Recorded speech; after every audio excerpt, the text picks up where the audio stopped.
नमस्ते। आमे सत्यवादी साहित्य आलोचना करुथिले एवं सेही प्रसंग रे नीलकंठ दासंकर कृति और कृतित्व संपर्क रे आलोचना आरंभ होइथिला। गतकाली तांकर जीवन एवं प्रबंध संपर्क रे गद्य रचना संपर्क रे किछि कथा कुहा हेइथिला। आज तांकर पद्य रचना प्रसंग रे आमे आलोचना करिबा। नीलकंठଙ୍କ रचित कोणार्के होउछि सर्वश्रेष्ठ काव्य एवं यह दुई भाग रे विभक्त। प्रथम भाग रामचंडी रे राति और सकाळ और द्वितीय भाग मायादेवी। सत्यवादी वनविद्यालय शिक्षक थिबा बेले 1917 ख्रीष्टाब्द रे कुमार पूर्णिमा तिथि रे कवि निजर छात्र मानंकु संगे धरी कोणार्क परिभ्रमण रे जाइथिले। फेरिबा बाटरे सेमाने भीषण वर्षा तोफानर सम्मुखीन होई कोणार्क मंदिर दक्षिण पश्चिम को प्राय 3 माइल दूर रे और कुशभद्रा नदीर मुहाण रे एक बालीबंत उपरे अवस्थित रामचंडी मंदिर रे रात्रि यापन कले। परदिन सकाळे वर्षा तोफान छाड़ीगला। शिक्षक कवि नीलकंठ कोणार्क पीठर प्राकृतिक शोभा प्रति छात्र मानकर दृष्टि आकर्षण कले। तांकर एही परिभ्रमण कालीन अभिज्ञता और काव्यिक परिकल्पनार समन्वय रे कोणार्के काव्यर प्रथम भाग मंडित। एथिरे तांकर कवित्व, सूक्ष्म चिंता, गभीर अनुभूति और प्रकृति प्रीति फुटी उठिछि अति आकर्षणीय भावरे। एकदा ओडिशार गडजात परिभ्रमण रे थिला बेले कवि ढेंकानाळर सीमांत भापुर डाकबंगला रे अवस्थान करुथिले। सेठारे जणे बीणाहस्त भाटर संगीतरू से जानिबाकू पाइले जे कोणार्क ठारे सूर्य मंदिर निर्माणर पश्चातरे थिबा मायादेवी प्रसंग। कोणार्के काव्यरे सेही प्रसंग को से स्थान देवार प्रयत्न करिसंती। तेबे पंडित नीलकंठ प्रथम पर्याय रे केतेक कविता जेपरी भक्ति गाथा और प्रणयिनी ये अनुवाद मूलक काव्य रचना करिथिले। कवि निजे स्वीकार करिसंती जे छात्र मानकर आवृत्ति निमंते दरकार हेबारु भक्तिर उद्बोधन नाम रे एक कविता से लिखिथिले। तेणु एसबू बरादी सफिस्टिकेटेड साहित्य भितरे नीलकंठ दासंकर प्रचंड प्रतिभा जेपरी अवलुप्त। एथिरे किंतु क्रमिक विकास होइछि कोणार्के रे।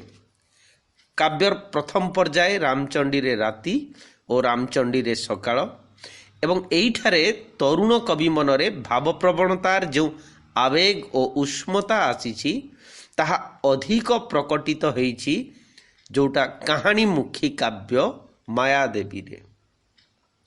पुणी एक मेघमेदुर रात्रि स्मृति छात्र गहन रे उनिद्र शिक्षक नीलकंठ रामचंडीर बालीबंतरु अतीतर महिमादीप्त कहानी खोजिछंती। सेठी से अनुभव करिछंती राधानाथंकर स्थिति। जड़े विपुल कर्मा कवि भावरे तांकु स्वीकृति देई निजर स्वकीयता रक्षा निमंते प्रथम पर्याय रे प्रतिवादर उग्र ध्वनि नीलकंठ अवश्य उठेइछंती। जेपरी चंद्र हासे बाला आसीबे चंद्रभागा सुंदरी जब नानी कवि नायिका नाटी तक आचरी विदेशी सुमन्यु आसीबे तीले नाचना खेले चाहू चाहू पुणी मिसिबे नील जलधि जले। पुणी घर छाड़ी किंपा जीवे से वीर बालानंदिका सहकार द्रुम गहले ଭେଦି କ୍ଷୀଣ ଚନ୍ଦ୍ରିକା କୌଶଲ୍ୟା ଗଙ୍ଗ ଧଉଳି ଏହି ନୟନ ନାଚେ କବିଙ୍କି ସୁମରି ବିରାଗେ ମୁଖ ଫେରାଅ ପଛେ। ରାଧାନାଥ ରାୟଙ୍କର ପାଶ୍ଚାତ୍ୟ ଜୀବନ ଦର୍ଶନ ଏବଂ କାହାଣୀକୁ ଗୋଟାଏ ରକମର ଜବରଦସ୍ତି ଆଣି ଭାରତୀୟ ସଂସ୍କୃତି ଉପରେ ଯେଉଁ ଆରୋପ କରିଛନ୍ତି ତାର ଇଏ ହେଉଛି ପ୍ରତିବାଦ। ତେବେ କେଦାରଗୌରୀ କାବ୍ୟିକ କାହାଣୀକୁ ଅବଲମ୍ବନ କରି ପଣ୍ଡାମାନଙ୍କର ମିଥ୍ୟା ଭକ୍ତି ନୀଳକଣ୍ଠଙ୍କ ମନରେ ଭାବାନ୍ତର ଆଣିଥିଲା ଏବଂ ଏ କଥା ଶୁଣି ସେ ପ୍ରତିକ୍ରିୟାଶୀଳ ମଧ୍ୟ ହୋଇ ପଡ଼ିଥିଲେ। ପୁଣି ଏକଦା ସେ ଯାଇଥିଲେ ଯେଉଁ ଗଡ଼ଜାତ ଭ୍ରମଣ କରୁଥିବା ସମୟରେ ଏବଂ ଯେଉଁଠି ଜଣେ ଆକସ୍ମିକ ଭାବରେ ଯେଉଁ ଢେଙ୍କାନାଳ ରାଜ୍ୟର ସୀମା ଭାପୁର ଡାକବଙ୍ଗଳାରେ ଅବସ୍ଥାନ କରୁଛନ୍ତି ଏବଂ ସେଇଠି ସେ ଶୁଣିଲେ, ନିଜେ ସ୍ୱୀକାର କରି ଲେଖିଛନ୍ତି ଯେ ଏଇ ଲୋକଟି ସଙ୍ଗେ କଥାବାର୍ତ୍ତା ହୋଇ ମୋ ମନରେ ଯାହା ହେଲା କହିବା ଦରକାର ନାହିଁ। ସେତିକି ବେଳେ ଇଂରେଜ କବି ସ୍କଟଙ୍କର ଶେଷ ବନ୍ଦୀ ଭାରତୀ ଲେ ଅଫ୍ ଦି ଲାଷ୍ଟ ମିନିଷ୍ଟ୍ରେଲ କଥା ମୋର ମନେ ପଡ଼ିଥିଲା। ମୁଁ ଭାବିଥିଲି ଏହିପରି ଏକ ଭାଟକୁ ଦେଖି ସ୍କଟ ସେ କାବ୍ୟଟି ଲେଖିଥିଲେ। ଏବେ କୋଣାର୍କ ନିର୍ମାଣ କଥା ଲେଖିବାକୁ ବସି ମୋର ସେଇ ଭାଟ କଥାଟି ମନେ ପଡ଼ିଲା। ମୁଁ ମାୟାଦେବୀ କାବ୍ୟ ଆରମ୍ଭ କଲି, ପୁଣି ସପ୍ତାହକରେ ଶେଷ କରି ପକାଇଲି। ତଥାପି ଏ କାବ୍ୟ ଲେଖା ହୋଇନଥାନ୍ତା। ସେଦିନ ରାତ୍ରିରେ ପ୍ରବଳ ବର୍ଷା ଯୋଗୁଁ କୋଣାର୍କ ଦର୍ଶନ ଜନିତ ଅତୃପ୍ତି ତାଙ୍କର କବି ପ୍ରାଣକୁ ଓ କାବ୍ୟ ପ୍ରୟାସକୁ ଅଧିକ ଉଦ୍ବେଳିତ କରିଦେଇଥିଲା। ଏସବୁ ପ୍ରତିକ୍ରିୟା, ଆକସ୍ମିକତା ଓ ଅସନ୍ତୋଷ ଭିତରୁ ଜନ୍ମ ନେଇଛି ମାୟାଦେବୀ। ସ୍ଥାନ ନିର୍ବାଚନ ପାଇଁ ଏକାମ୍ର ତୀର୍ଥର କେଦାରଗୌରୀ ମନ୍ଦିର ନିକଟବର୍ତ୍ତୀ ଶିଶୁପାଳଗଡ଼ ଓ ବୀଣାବାଦକ ଭାଟକୁ ଭେଟିଥିବା ଢେଙ୍କାନାଳର ଏକ ବନାନୀ ଅତି କମନୀୟ ଭାବରେ ନୀଳକଣ୍ଠଙ୍କର ସ୍ମୃତିରେ ଏକାକାର ହୋଇଯାଇଛନ୍ତି। ପ୍ରଥମଟି ପ୍ରତିକ୍ରିୟାର ଓ ଅପରଟି ସ୍ଥାନଟି ହେଉଛି ଆସକ୍ତିର। ଏଇ ଦ୍ୱନ୍ଦ୍ୱ ବସ୍ତୁତଃ ମାୟାଦେବୀ କାବ୍ୟର ଏକ ରମଣୀୟ ଇତିକଥା।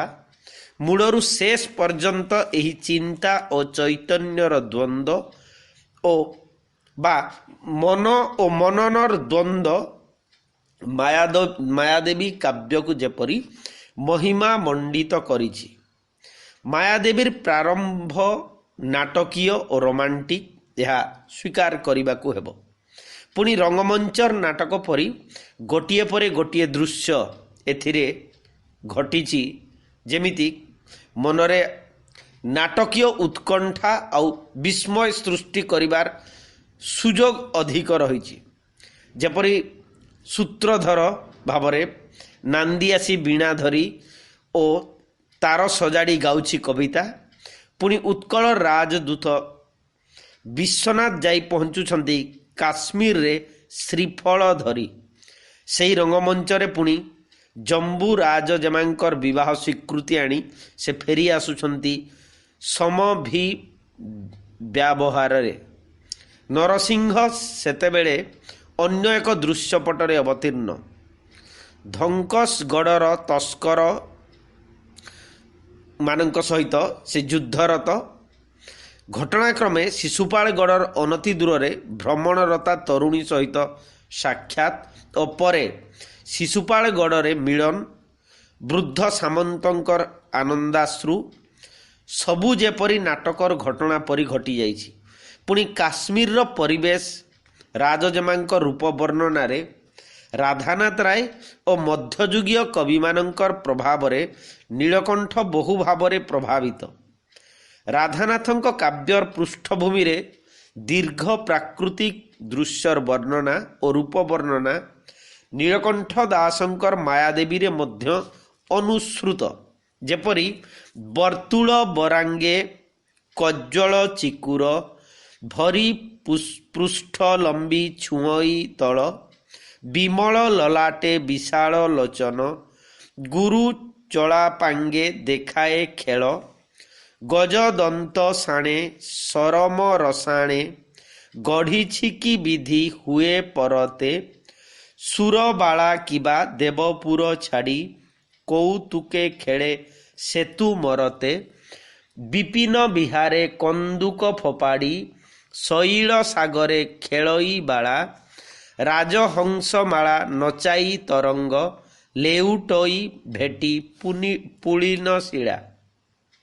এই চিত্র সহিত আমি রাধানাথঙ্কর চন্দ্রভাগার লম্ব চিকুর ও কন্দুক ক্রীড়া দৃশ্য তুলনীয়।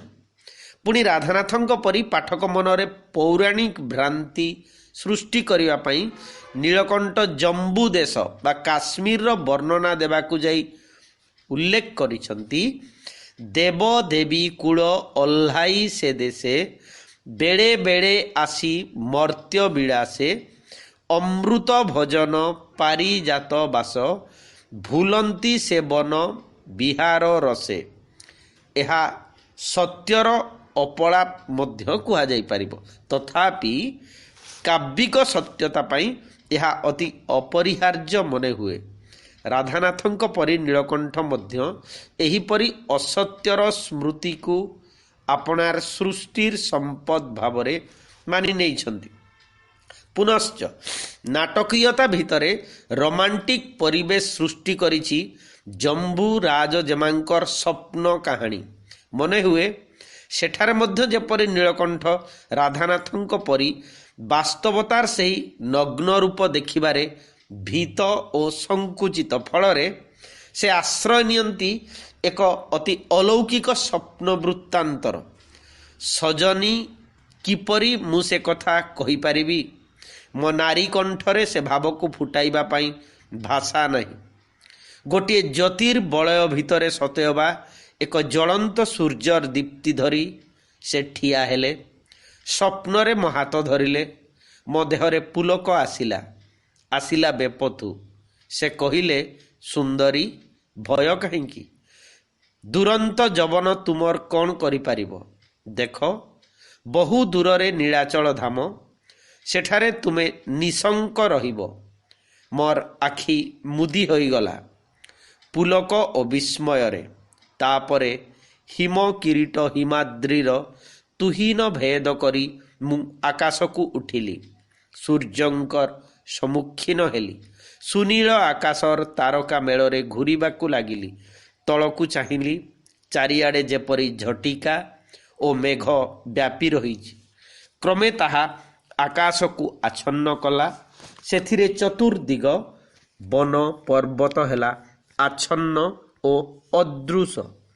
ସତେ ଯେପରି ଚତୁର୍ଦିଗରେ ଏକ ମହାପାରାବାର ସୃଷ୍ଟି ହୋଇଗଲା।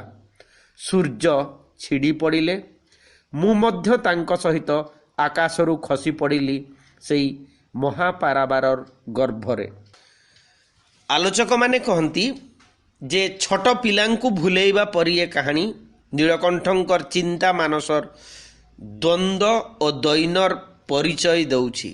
ତେବେ ଏହି ଦ୍ୱନ୍ଦ୍ୱ ରାଧାନାଥଙ୍କ ସାହିତ୍ୟର ଉଦ୍ଭୂତ ପାର୍ବତୀ ବା ଉଷା କାବ୍ୟର ସୁପରନ୍ୟାଚୁରାଲ ପ୍ରକଳ୍ପନାର ଗୋଟିଏ ପ୍ରତିଧ୍ୱନି ମାତ୍ର ବୋଲି ମଧ୍ୟ କୁହାଯାଇପାରିବ।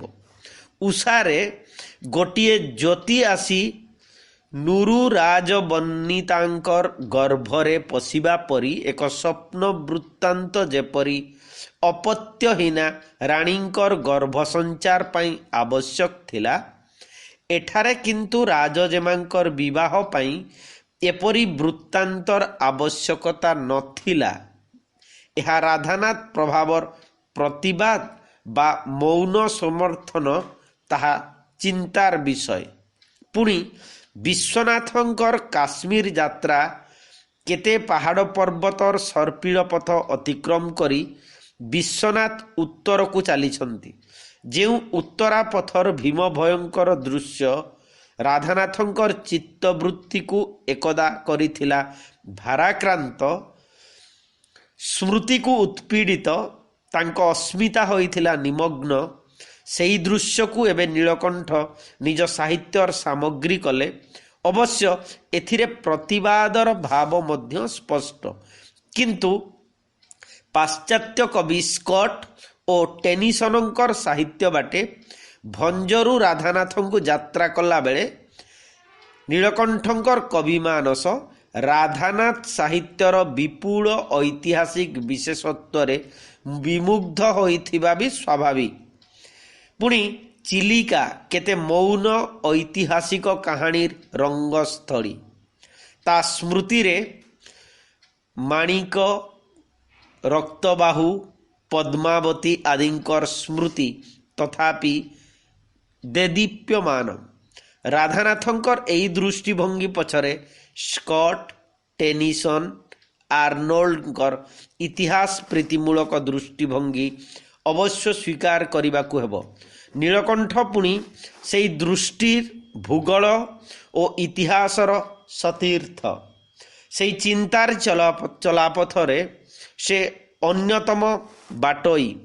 ରାଜସ୍ଥାନର ରୁକ୍ଷ ମରୁକାନ୍ତାର ରାଧାନାଥଙ୍କର ରୋମାଣ୍ଟିକ ଦୃଷ୍ଟିକୁ ପ୍ରତିହତ କଲାବେଳେ ସେଠି ନୀଳକଣ୍ଠ ହିନ୍ଦୁର କେତେ କୀର୍ତ୍ତିବେଦୀ ଖୋଜିଛନ୍ତି।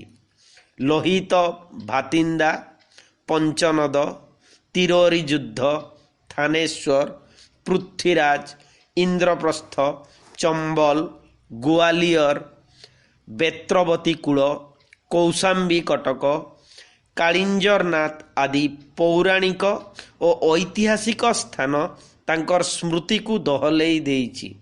ଏଠାରେ ରାଧାନାଥଙ୍କର ରୂପପ୍ରାଣ ଦୃଷ୍ଟିଭଙ୍ଗୀ ନାହିଁ, ଅଛି କଠୋର କର୍ମର ବଜ୍ରବନ୍ଧନ।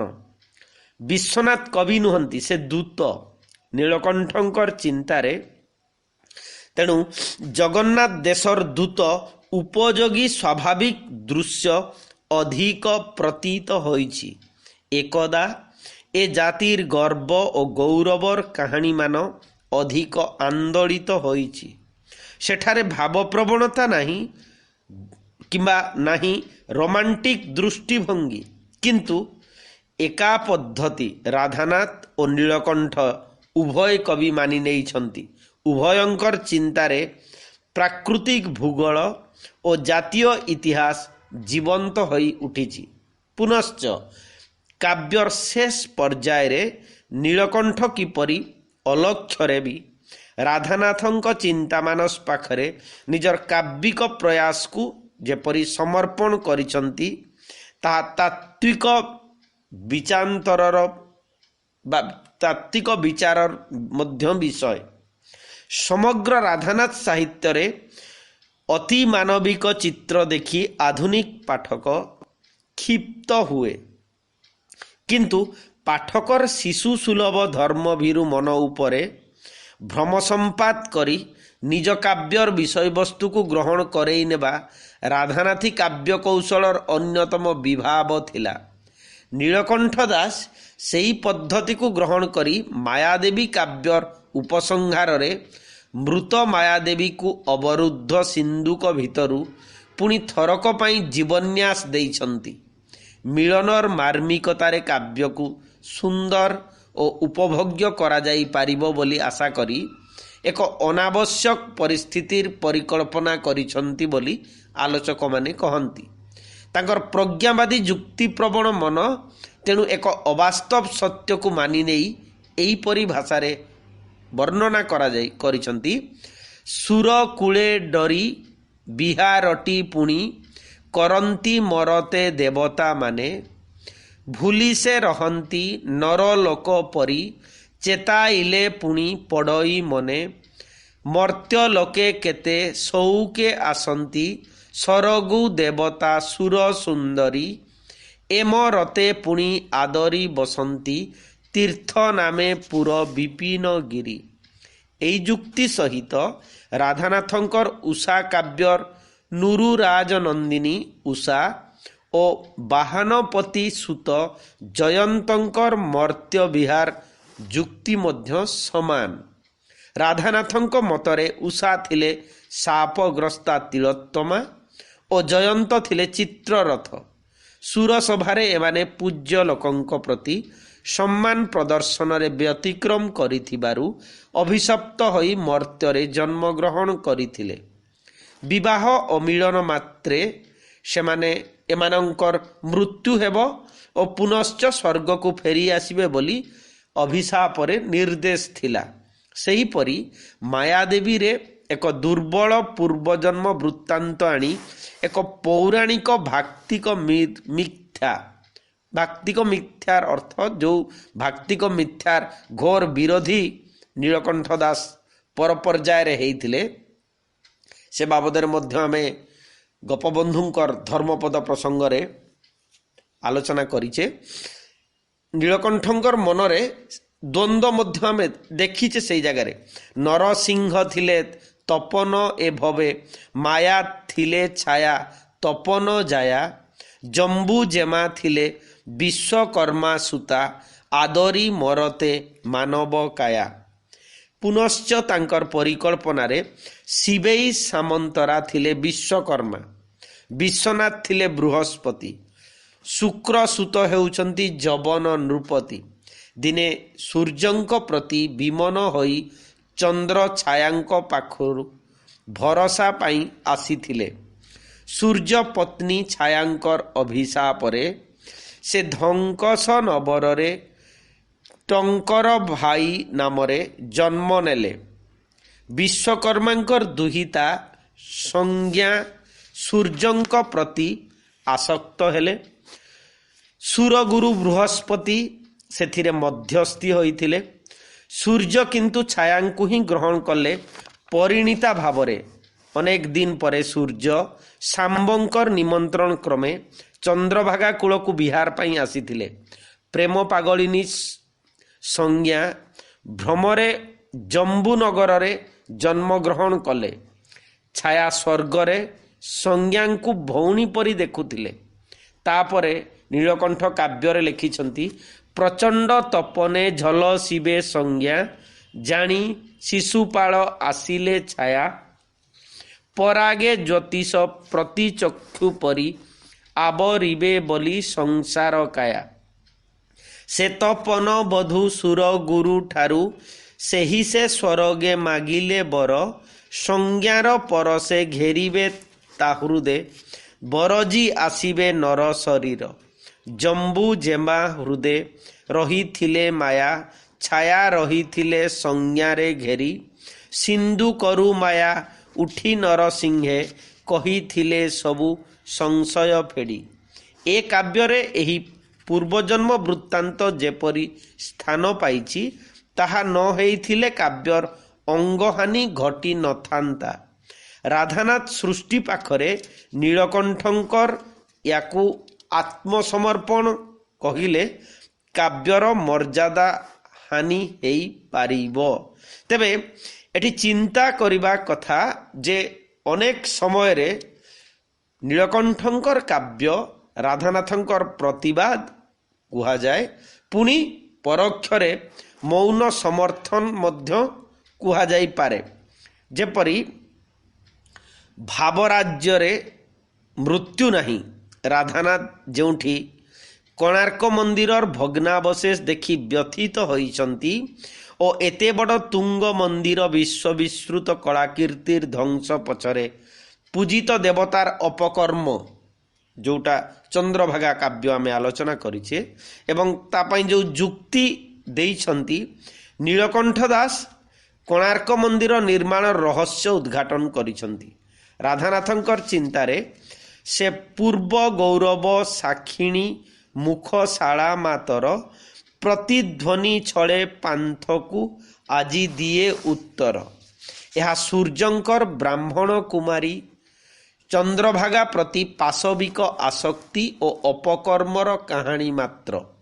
कारण से प्रतिध्वनि देवतार अन्याय और अपकर्म जेउथिपाई ए विपुल सृष्टि हेला जीर्ण और जराग्रस्त। राधानाथंकर जातीयतावादी मन कोणार्क मंदिरर ध्वंस पछरे अन्य कौनसी प्राकृतिक कारण बा कारीगरी विभ्रांति माने टेक्निकल मिस्टेक को मानि नेबा को प्रस्तुत नथिला। जड़े कवि कला प्राणतार सहित ध्वंसर रहस्य संधान कला बेले आउ जड़े कवि निर्माण रहस्यर बेणुध्वनि रे मतुआला केते सामंजस्य पुणी केते वैषम्य से कथा मध्य विचार करा जाई परिबो। नीलकंठंकर भाषा रे सम वैभव रे सुख न थाए, प्रकृत सुख थाए वैषम्य रे। एई वैषम्य ही नीलकंठंकर मानस को करिथिला विभोर। राधानाथ उत्तर जीवन रे चंद्रभागा रचना कला बेले नीलकंठ कोणार्के लेखुथिले यौवनर मध्याह्न रे। तेणु सृजनर रहस्य देखिबा मध्य स्वाभाविक। तेबे ए सब प्रतिक्रिया और समर्थन सत्वे जहा किछि काव्य रे नीलकंठंकर एकांत आपणार से आंगिक विभव उपरे किछि आलोचना करा जिबा उचित। काव्यर प्रवेश पृष्ठारे प्रथमे कवि मानसिंहकर मत बेस उपभोग्य। मानसिंह लिखिछंती किंतु कोणार्के काव्य इतिहास नुहे, मुख्य भाव रे काव्य इतिहास केवल पीठिका मात्र।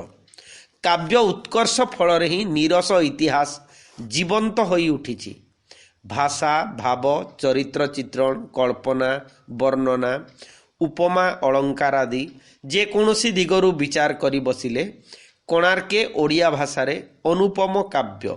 समृद्ध बंगला भाषा रे मध्य एपरी खंडिए काव्य ए पर्यंत मो आखिरे पड़ी नाही बोली मानसिंह लिखिछंती। नाना रीतिर प्रकाश रे ए काव्य समृद्ध और लीलामय। आगरू रहिछि ए काव्यर नाटक माने आमे आलोचना करिछे जे कोणार्के काव्यर नाटकीयता होउछि अत्यंत आकर्षणीय। दृश्य परे दृश्य, गोटे अभिनय परे आउ गोटे अभिनय, मझिरे मझिरे पाठक को आग्रह संदीप्त करने निमंते जेपरी संगीतर अतिमानवीय कल्पना, स्वप्न कहानी एक सबु काव्यर नाटकीय गौरव वृद्धि रे सहायक। पुणी नाटकर विभिन्न पात्र पात्री मुहरे विभिन्न भाषार व्यवहार परी एई काव्य रे भाषार से उच्च नीच प्रयोग, पात्र उपयोगी भाषा, क्लिष्टता और सरलता, अज और प्रशांति ए काव्य को रहस्यमय भाव में उपस्थापन कराई। प्रथम केतोटी सर्ग पाठक मनरे काव्यिक आवेगर धारा को खंडित कला बेले परवर्ती सर्ग जो गुड़ी कहूँ मायादेवी सहित नरसिंहंकर परिचय प्रसंग परठारु एवं एई गुड़िकरे घटना संस्थान खूब गतिशील और आवेगमुखी हो पारिछि। एठारे पाठक अटकी पारे नहीं, मनरे तार अधिकरु अधिक कौतूहल और उत्कंठा जागी उठे एवं शेष पर्यंत ए उत्कंठा रहे अव्याहत। अवश्य भावग्राही पाठक शब्दर जालरे छंदी होई मझिरे मझिरे झुंटी पड़िबा स्वाभाविक। एकार्थबोधक बहु उपसार्गिक शब्द गठन करी नीलकंठ निज पांडित्यर परिचय देई छंती एवं तथापि पाठक मनरे गोटे अतृप्तिर हताशा सृष्टि हेब। तेबे क्रमे क्रमे नीलकंठंकर चतुरता सहित चिंता, अनुभूति, सूक्ष्म दर्शन और चरित्र चित्रण पाठकों को अवश्य मुग्ध करिबो। मायादेवी रे रहिछि किछि बौद्धिक रूपकल्प एवं उपमा जहा होउछि नीलकंठंक चेतनार निजस्व। आमे आजी आधुनिक कवितारे जो शक्तिशाली उद्बोधन क्षम चित्रकल्प देखुचे तार प्रयोग नीलकंठंकर मायादेवी रे मध्य नीलकंठ दास अति चमत्कार भावरे उपस्थापन करिसंती। तार एक दृष्टांत मध्य आमे देखि परिबा जोंठी से वर्णना करुचंती। सेही से निर्ममे सहचरी जने आवेग फिटाई कहई केबे सीते पर्वत फिटाई तुहिने रुद्ध बारी सेकी अळपे श्रवे। किंबा रुक्ष सेनापति देखि न देखिले तरुण संभाष पाटल रेखा जल बेणी कंपे झरई तटिनी बुझे कि से कंप शैल शिखा। पुनश्च पाइले मणई हजी जीव धन हजी गले मणे ପାଇବ ପୁଣି ସଞ୍ଚି ଧନ ଯଥା ମଣଇ କୃପଣ ତେସନେ ପ୍ରଣୟେ ପରାଣ ବାଣୀ କିମ୍ବା ପରିବାରୀ ଜନେ ଦେଖନ୍ତି ସୁହାସ ନ ଜାଣନ୍ତି ସେହୁ ବେଦନା ତିଳେ ଗ୍ରୀଷମ ସନ୍ତାପେ ସୁଖଇ ପଲ୍ଲବ ବାଧଇକି ତାହା ପତତ୍ରୀ ନିଡ଼େ। ଏଗୁଡ଼ିକ ନିସନ୍ଦେହ ଭାବରେ କନଭେନସନାଲ ବା ପାରମ୍ପରିକ ଇମେଜ କୁହାଯାଇ ପାରିବ ନାହିଁ।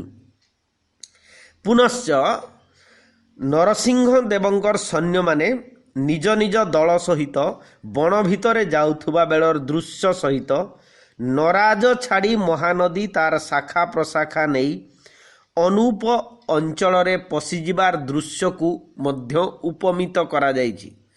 ପ୍ରାସାଦର ମୁକୁଟରେ ଓ ଦେଉଳରେ ରହି ଦହଲି ଦହଲି ବାଜି ଉଠୁଥିବା ଘଣ୍ଟା ଶବ୍ଦକୁ ତରୁଣ ମନରେ ଫୁଟି ଉଠୁଥିବା କ୍ଷିପ୍ର ଭାବରାଜି ମଧ୍ୟରେ ସଂଯମର ଅଭ୍ୟୁଦୟ ସହିତ ତୁଳନା କରାଯାଇଛି।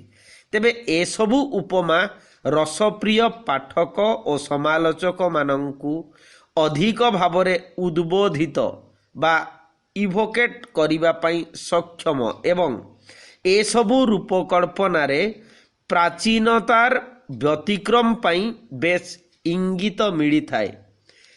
ଏହି କାବ୍ୟରେ ପାଠକର ମନ ଅଧିକ ଆଚ୍ଛନ୍ନ ଓ ଉଦ୍ବୁଦ୍ଧ ହେବ। କାରଣ ହେଉଛି ଏଠି ରହିଛି ଐତିହ୍ୟ ସଚେତନତା ଏବଂ ସମାନ ଭାବରେ ପ୍ରେମ ପ୍ରଣୟର ଉପାଖ୍ୟାନ। ତେବେ ଏହି କାବ୍ୟକୁ ବାରମ୍ବାର ପାଠ କରିବା ପରେ ମଧ୍ୟ ମନରେ ଗୋଟାଏ ରକମର ଅତୃପ୍ତି ରହେ। କାରଣ ହେଉଛି ଶିଶୁପାଳଗଡ଼ର ଯେଉଁ ଦୁରବସ୍ଥାର ଚିତ୍ର ବୃଦ୍ଧ ସାମନ୍ତଙ୍କ ମୁହଁରେ କବି କୁହାଇଛନ୍ତି ତାହା ଶିଶୁପାଳଗଡ଼ର ବାସ୍ତବ ଅବସ୍ଥାର ଏକ କାବ୍ୟିକ ପ୍ରକାଶ ମାତ୍ର। ଏହି ଚିତ୍ର କାବ୍ୟର ମୁଖ୍ୟ କରୁଣ ରସକୁ ଇଙ୍ଗିତ କରୁଛି ଓ ମାୟାଦେବୀଙ୍କର ଅସହାୟ ମୃତ୍ୟୁରେ ଏହି କରୁଣ ରସ ପରିପୁଷ୍ଟ ହୋଇଛି। ପ୍ରେମର ଯେଉଁ ମହିମାଦୀପ୍ତ ନିଷ୍ଠା ଓ ତ୍ୟାଗର ଚିତ୍ର ଏଥିରେ ଫୁଟି ଉଠିଛି ତାହାର କରୁଣ ପରିସମାପ୍ତି ପାଠକ ମନରେ ଗଭୀର ଆଲୋଡ଼ନ ସୃଷ୍ଟି କରେ। ଓଡ଼ିଆ କାବ୍ୟ ସାହିତ୍ୟରେ ବିୟୋଗମୂଳକ କାହାଣୀର ଯେଉଁ ଅଭାବ କବି ରାଧାନାଥ ଲକ୍ଷ୍ୟ କରିଥିଲେ ତହିଁରେ ଗୋପବନ୍ଧୁଙ୍କର ଧର୍ମପଦ ଓ ନୀଳକଣ୍ଠଙ୍କର ମାୟାଦେବୀ ଗୋଟିଏ ଗୋଟିଏ ଅର୍ଘ୍ୟ ବୋଲି କୁହାଯାଇପାରିବ। ଏହି ଧାରା 300 ଶତାବ୍ଦୀର ମିଳନମୁଖୀ କ୍ଳାନ୍ତ ପରିବେଶକୁ ଯେପରି ହଠାତ୍ ଭାଙ୍ଗିଦେଲା ଓ ତାହା ସାହିତ୍ୟର ଇତିହାସରେ ଏକ ଚମକପ୍ରଦ ଅଧ୍ୟାୟ ହିସାବରେ ଗ୍ରହଣ କରାଯାଇପାରିବ। ଏହି ନୂତନ ଧାରାର ଆସକ୍ତି ଅଧିକ ଭାବରେ ଅନୁଭୂତ ହୋଇଛି ମାୟାଦେବୀରେ। କାରଣ ମାୟାଦେବୀ ଚରିତ୍ର ସେହି କାରୁଣ୍ୟ ଓ ସହାନୁଭୂତି ସୃଷ୍ଟି କରିବାରେ ନୀଳକଣ୍ଠ ଦାସଙ୍କର ହାତକୁ ଯେମିତି ଅପେକ୍ଷା କରିଥିଲା।